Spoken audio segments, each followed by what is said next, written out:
Reynold Panggabean kemarin mendatangi Polres Depok untuk melakukan laporan balik atas laporan bekas pembantu rumah tangganya Tiah. Laporan Tia berupa dugaan pengancaman dan pencabulan yang diduga dilakukan oleh Reynold, sedang diproses di Polres Depok. Reynold melaporkan Tia atas dugaan pencemaran nama baik. Jadi kedatangan saya ke Polres Depok ini yang terutama itu untuk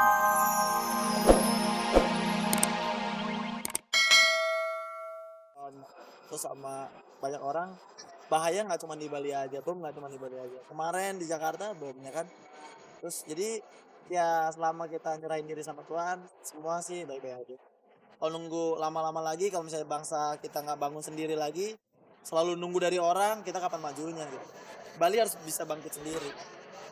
Acara semacam ini mungkin gaungnya tak seberapa besar. Sekecil apapun efeknya, tetap saja mereka punya andil untuk mengembalikan Bali kepada citranya semula sebagai surga bagi para wisatawan.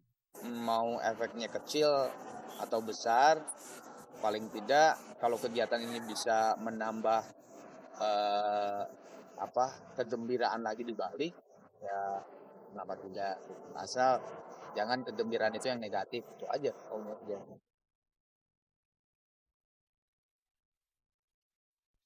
Pemirsa, menurut Anda antara percintaan dan persahabatan manakah yang lebih enak untuk dijalani? Jawaban Anda pasti berbeda-beda. Bisa jadi pendapat Anda persis sama dengan jawaban Bertrand Antolin dan Hesti Putri. Keduanya sudah lama bersahabat, tetapi apakah mereka akan mengikrarkan persahabatan mereka keduanya menjadi hubungan percintaan? Mari kita dengarkan jawaban mereka berdua.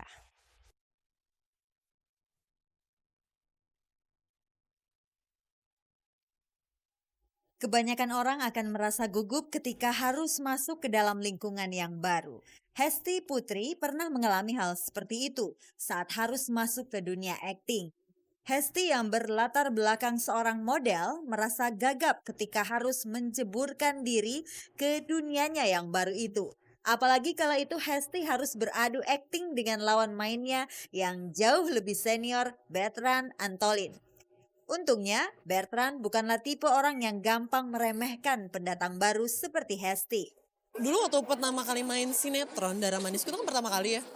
Kebayang Noma tegangnya kayak apa. Saya pemain baru, nggak pernah acting sama sekali. Saya cuma dulu di dunia modeling.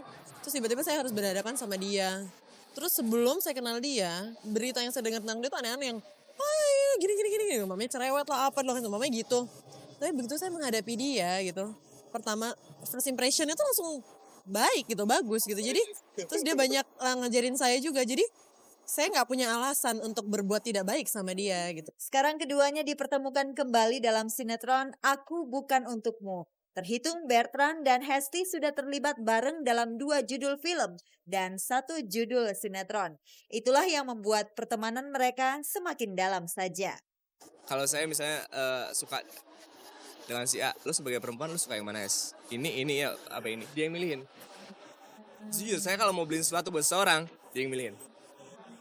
Dia yang milihin. Dia yang milihin, dia yang bayar duluan, saya tinggal ganti. Dia itu ya gimana ya, selalu mengisi saya gitu. Kalau misalnya saya berantem dengan pacar saya waktu itu, jadi ingat kayak dia yang udahlah, namanya juga mungkin dia lagi mens gitu. Oh iya kali ya gitu. Dia selalu bisa memberikan masukan yang nenangin gitu loh. Orang yang melihat kedekatan mereka sering menyangka keduanya lebih dari sekedar berteman. Namun siapa bilang hubungan antara dua orang berlainan jenis selalu dibumbui oleh cinta? Banyak orang memang memilih untuk tetap berteman karena pertemanan itu abadi. Sementara cinta sering berubah menjadi benci. Ya enggak lah. Kenal juga. Karena ya gini loh. Namanya we are be friends with everyone gitu loh. Nggak temennya, nggak pacarnya, nggak nyokapnya juga gue kenal. Nyokap saya juga dia kenal. Nggak berarti kita pacaran kan gitu loh. Dia otaknya mungkin jauh lebih dewasa dibanding saya kali ya. She's fun gitu. Diajak gila ayo, diajak asik ayo gitu loh.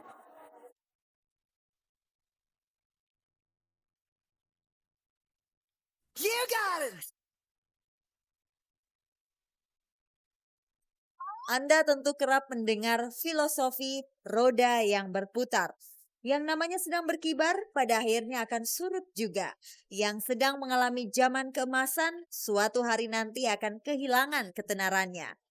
Musisi Nugi paham benar dengan hal itu, sehingga tak terkejut menghadapi kenyataan bahwa generasi baru telah hadir dalam industri musik. Hal-hal semacam itu memang sudah menjadi hukum alam gitu.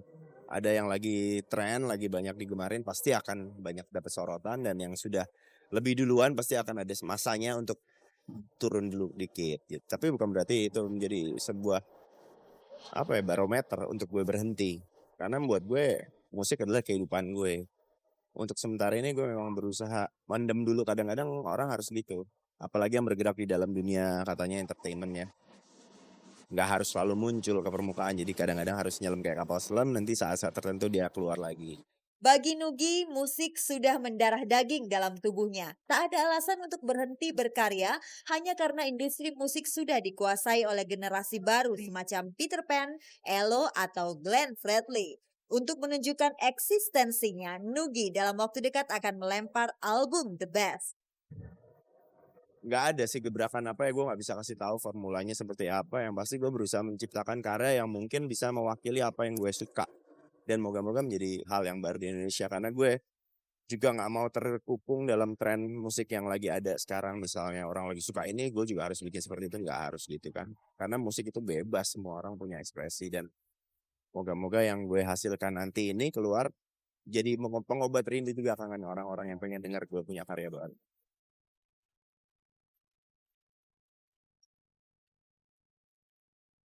Pemirsa, masih ada satu berita lagi yang menarik dan layak Anda simak. Meski ditaruh di tempat yang terakhir, bukan berarti berita yang akan Anda saksikan sebentar lagi tak semenarik berita-berita yang sebelumnya. Nah pemirsa, rasanya saya tidak perlu berpanjang lebar lagi. Sekarang mari kita saksikan bersama liputannya.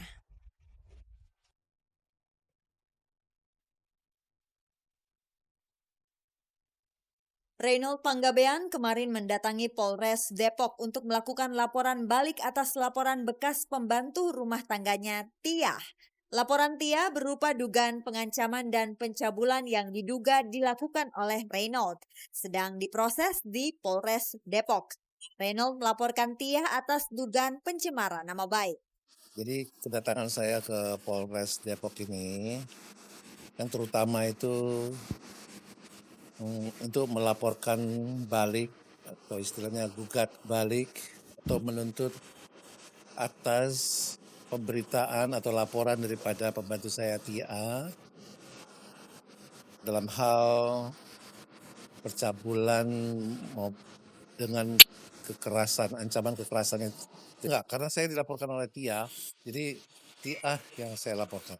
Reynold rupanya tak perlu menunggu sampai proses laporan Tiah berakhir, sehingga menjadi jelas apakah Reynold terbukti bersalah atau tidak. Ya, itu kan terlalu makan waktu ya. Saya nggak mau tersiksa dengan waktu yang sekian lama, ya kan? Kita belum tahu kapan itu naik ke pengadilan laporan Tia yang pertama, karena saya yakin bahwa itu tidak ada pernah terjadi. Saya juga harus segera meng-counter. Karena keyakinan itu makanya saya segera untuk memulihkan nama baik saya dan menuntut dia dalam pencemaran nama baik ini. Seandainya apa yang dilaporkan dia itu tidak benar, gugur, otomatis laporan saya ini naik. Reynold membangun karir dan reputasinya sebagai musisi mulai dari nol. Tentu Reynold tak ingin karir dan reputasinya kembali ke titik nol hanya gara-gara kasus asusila yang dituduhkan kepadanya. Gak apa-apa, demi mencapai keadilan ya dan kebenaran fakta, ya gak apa-apa. Kita sebagai warga berhak untuk mengatakan mana yang benar, mana yang tidak gitu. Setelah dihajar oleh pemberitaan yang cukup memalukan ini, apakah periuk nasi Reynold ikut terganggu? Oh nggak ada, kontrak saya, musik saya, ini saya jalan terus. Karena mereka juga cukup tahu, cukup jeli ya, cukup kenal saya lah gitu, nggak mungkin lah gini. Jadi kerjaan saya Lancar-lancar aja. Bahkan sebentar lagi saya mengeluarkan album yang judulnya Fitnah, Fitnah, Fitnah. Saya tidak mundur. Dan ini harus terbongkar, terungkap siapapun di belakang ini.